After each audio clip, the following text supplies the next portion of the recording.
However, Vincent Mattelaer is still with us, and we have a number of questions that have come in for him, so I will plunge right in, Vincent, if I may.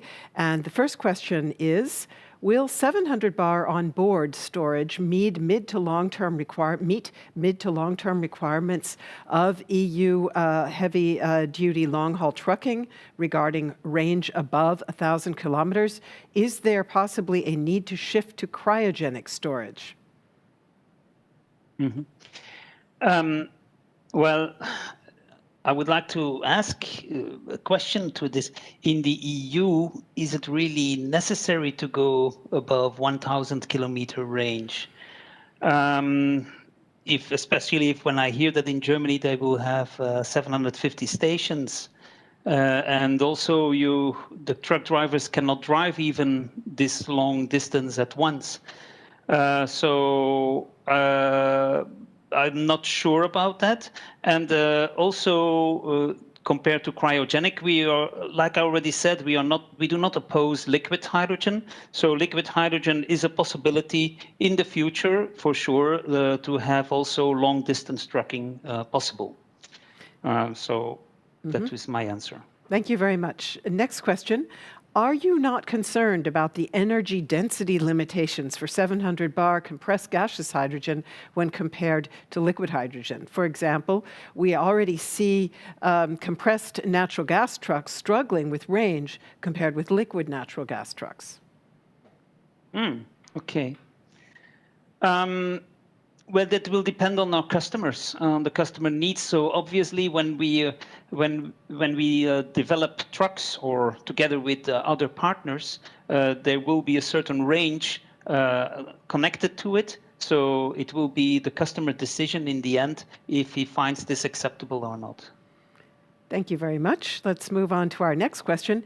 Is there a need for a communication interface, in particular a reliable communication interface fulfilling SIL and ASIL? And I have learned that ASIL stands for Auto Safety Integration Level. And the questioner adds, so that would not be infrared as described in J2799. Yeah, that's correct. So that's indeed correct. If we are going towards advanced bidirectional communication, this will have to change. So we will for sure not use the current infrared communication anymore. So a new standard for communication between station and vehicle must be developed. Yeah. Thank you very much.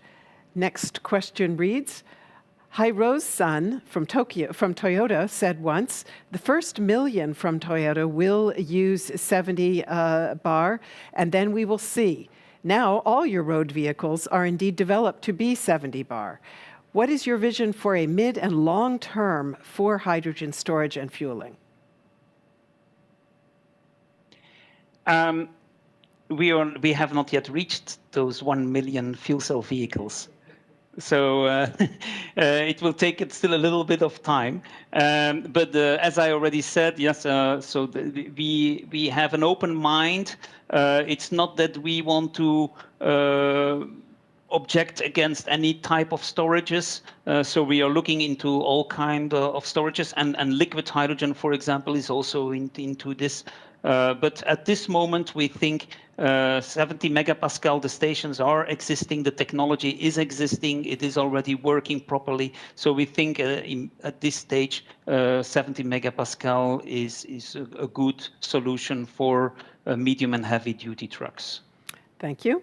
Next question. Do you think we will ever see LOHC fueling systems on board trucks? Is this something that Toyota has been considering? If I remember correctly, we had a small look into this, but at this moment we are not looking into this type of technology. Thank you. Next one. What are the main difficulties in enhancing the refueling speed in the MFHF nozzles? We are mainly involved, of course, with the development of the receptacle, because that's the part that will be introduced in our vehicles.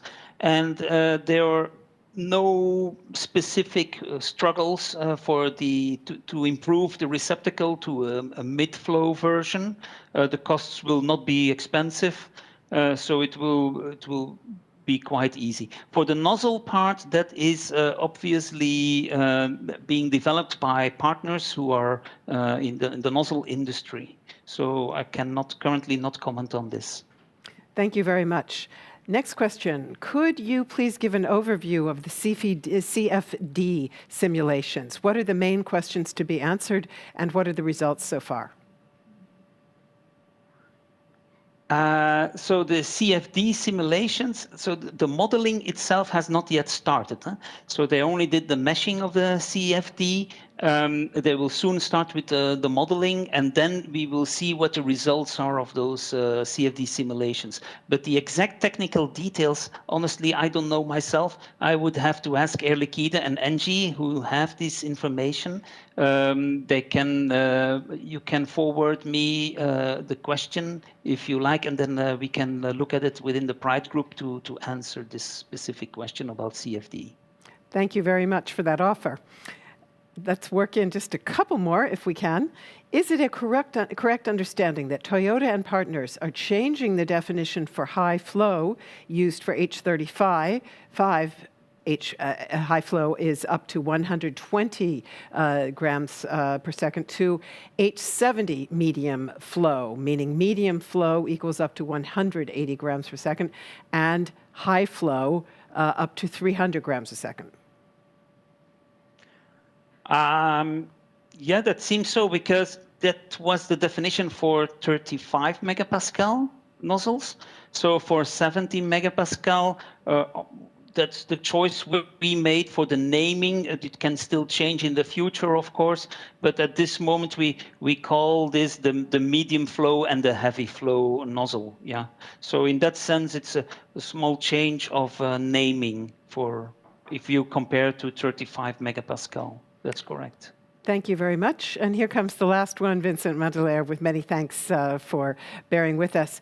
Are there synergies in refueling processes and hardware between gaseous hydrogen, liquid hydrogen, and cryocompressed hydrogen? I think the question refers to overall or to the stations. Yes, I believe so, because the liquid hydrogen stations can also be used for fueling gaseous hydrogen. And this is already happening in several stations, especially around Munich area, also in United States, where they do have the liquid hydrogen as a storage.